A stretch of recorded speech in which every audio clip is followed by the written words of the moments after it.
Welcome everyone. Today we will discuss a topic of class 9 physics. Topic is distance and displacement. देखिए बच्चों, ये topic बहुत ही easy है, इसमें कोई शक नहीं है। अगर समझ में आ जाए तो ये बहुत इजी है, और ना समझ में आए तब तो बहुत टफ है। लेकिन आज इस टॉपिक को बताने के पीछे एक मेन कारण ये है कि मैक्सिमम टाइम आप पाएंगे कि एग्ज़ाम का ये बहुत ही फेवरेट क्वेश्चन रहा है एग्जामिनर्स का। ज़रूर 2 या 3 नंबर के क्वेश्चन के रूप में ये अपने पेपर में इसको जगह दे देते हैं, डिफरेंस को। तो आज हम इसी के बारे में सीखेंगे, डिस्टेंस वर्सेस डिस्प्लेसमेंट। देखिए, what is distance? Distance is the total path travelled by an object. भाई, आप अक्सर सुनते होंगे कि दिल्ली से, बनारस से दिल्ली इतने किलोमीटर दूर है, ठीक है।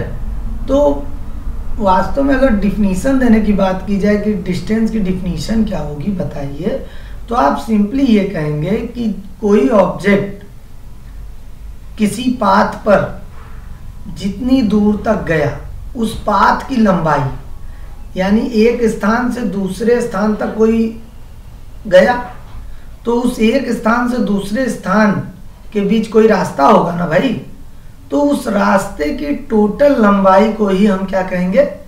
डिस्टेंस। देखिए यहाँ लिखा भी है, distance is the total path travelled by an object. Total path जो कि कोई कवर कर रहा है उसकी लंबाई को। और डिस्टेंस के लिए केवल मैग्नीट्यूड ही जरूरी होती है। आप कह दिए कि मार्केट 5 किलोमीटर दूरी पे है, हॉस्पिटल 3 किलोमीटर दूरी पे है, तो इतना बोल देना ही पर्याप्त है। इसमें डायरेक्शन बताने की कोई ज़रूरत नहीं लग रही। किसी को आपने अगर बताना है, आपने बता दिया कि 5 किलोमीटर दूर, कोई पूछा कि भाई हॉस्पिटल कितना दूर है, आपने बोल दिया 3 किलोमीटर दूर है। स्कूल कितना दूर है? 5 किलोमीटर दूर है। तो इसमें डायरेक्शन बताए बिना भी पूरी बात पता चल गई। इसी तरह व्हाट इज डिस्प्लेसमेंट? डिस्प्लेसमेंट क्या है? Displacement is the shortest distance between the starting point and finishing point with the direction. अब जैसे आप अपने घर से स्कूल गए, ठीक, और स्कूल से फिर मार्केट गए। आप अपने घर से स्कूल गए और स्कूल से फिर मार्केट गए, तो यहाँ पे टोटल लेंथ पाथ की क्या हुई भाई? आपके घर से मार्केट तक का टोटल पाथ का जो लेंथ होगा वो डिस्टेंस हो गया। लेकिन डिस्प्लेसमेंट क्या हुआ? आप अभी एग्जांपल जो आगे दिया जाएगा उसमें और अच्छे से क्लियर होगा। आप इस घर से स्कूल गए, स्कूल से मार्केट गए।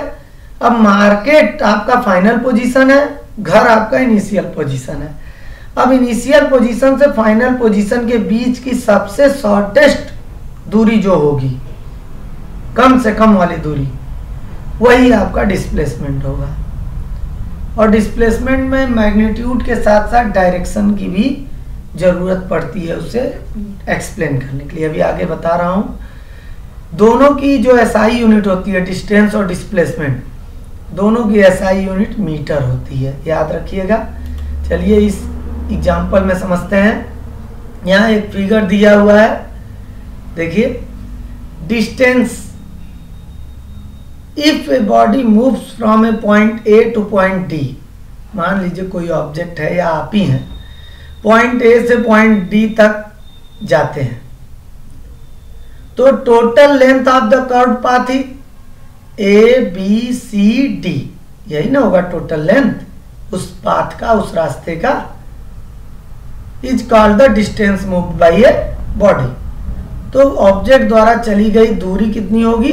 ये total length of path.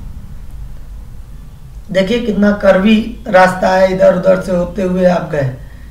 Displacement क्या है? Actual distance moved by a body from A point A towards point D in straight line. अब देखिए, इनिशियल पोजीशन ये है, फाइनल पोजीशन ये है, इनके बीच की शॉर्टेस्ट डिस्टेंस क्या होगी? बिल्कुल स्ट्रेट लाइन। तो ये जो शॉर्टेस्ट डिस्टेंस हुई इसी को हम क्या कहेंगे, displacement. If body travels a path ABCD and return back to point A after tracking another path DA, कह रहा है कि आप जो है A से स्टार्ट किए, A B C D D तक पहुंच गए और फिर किसी दूसरे पाथ से वापस, ये ग्रीन वाली लाइन देखिए, पॉइंट A पर आ गए। Then the total distance traveled by the body will be the length of the path A B C D A, पूरा ये टोटल लेंथ, यहां से यहां फिर यहां से यहां, ये टोटल लेंथ को हम ऐड करेंगे तब हमें डिस्टेंस पता चलेगी। लेकिन it's displacement will be zero, लेकिन डिस्प्लेसमेंट जीरो हो जाएगा। क्यों? As the initial and final points are the same, क्योंकि अब जो इनिशियल और फाइनल पॉइंट है वो सेम हो गया। कैसे भाई? ए से आपने चलना स्टार्ट किया था और मैंने कहा डिस्प्लेसमेंट क्या होता है, इनिशियल और फाइनल पोजीशन के बीच की शॉर्टेस्ट डिस्टेंस। तो पहले केस में ए पे आप स्टार्ट किए थे और डी पे रुक गए थे, तो ये इनिशियल पोजीशन थी, ये फाइनल पोजीशन थी, तो ए और डी के बीच की दूरी शॉर्टेस्ट डिस्टेंस वो थी इसका डिस्प्लेसमेंट। लेकिन जब अब आप वापस आ गए ए पर ही, तो आपका इनिशियल पोजीशन भी ये था क्योंकि आप यहीं से स्टार्ट किए थे, और फाइनल पोजीशन भी घूम फिर कर यहीं पे आ गए। तो अब इनिशियल और फाइनल पोजीशन एक ही पॉइंट पे हो गया, तो अब इनके बीच की शॉर्टेस्ट डिस्टेंस क्या होगी? जीरो। इसीलिए ये जो है डिस्प्लेसमेंट इस केस में जीरो होगा। डिफरेंस देख लीजिए, it is the length of actual path curved by an object irrespective its direction of motion, यानी total length of path. Displacement क्या है? Shortest distance between initial and final position in a given direction. सही है। Distance is a scalar quantity, displacement is a vector quantity. फिर distance covered can never be negative, it is always positive और zero.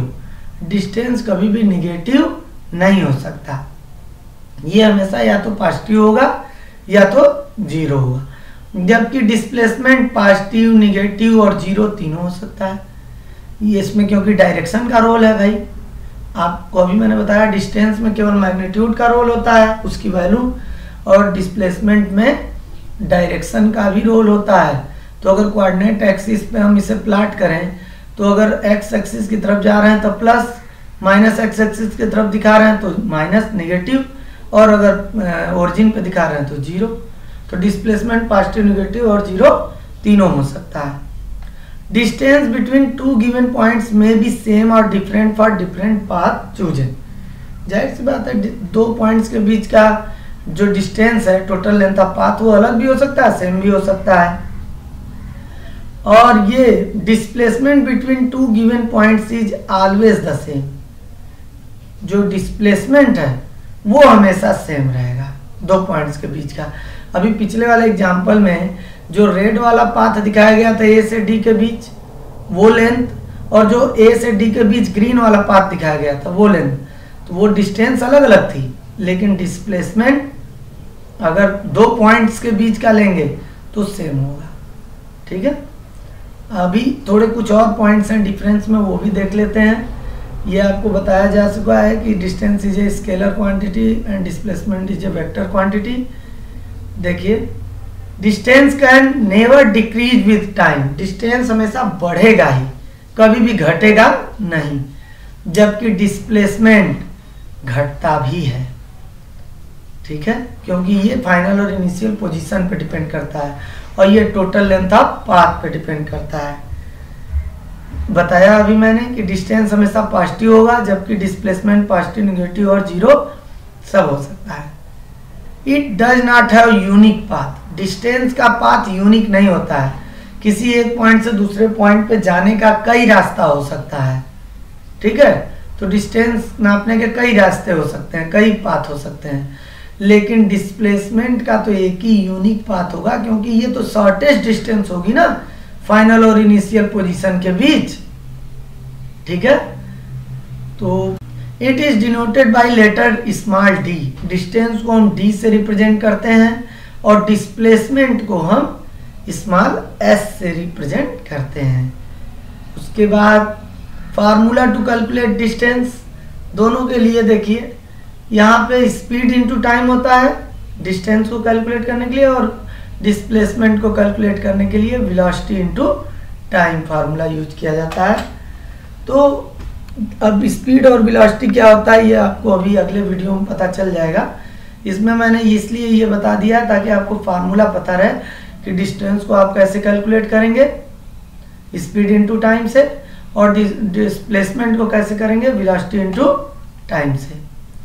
इस तरह आप अपना सारे points को क्लियर कर लीजिएगा। फिर से वीडियो को देखकर अगर आपको कोई प्रॉब्लम होती है तो कमेंट करें, I will try to resolve your problem. ये इम्पॉर्टेंट क्वेश्चन है, एग्जाम में आता है क्योंकि ये डिफरेंस का क्वेश्चन है। अगर आपको ये वीडियो पसंद आया हो तो चैनल को सब्सक्राइब करें, लाइक करें, कमेंट करें और बेल आइकन को भी प्रेस कर दें। Thank you. ओके।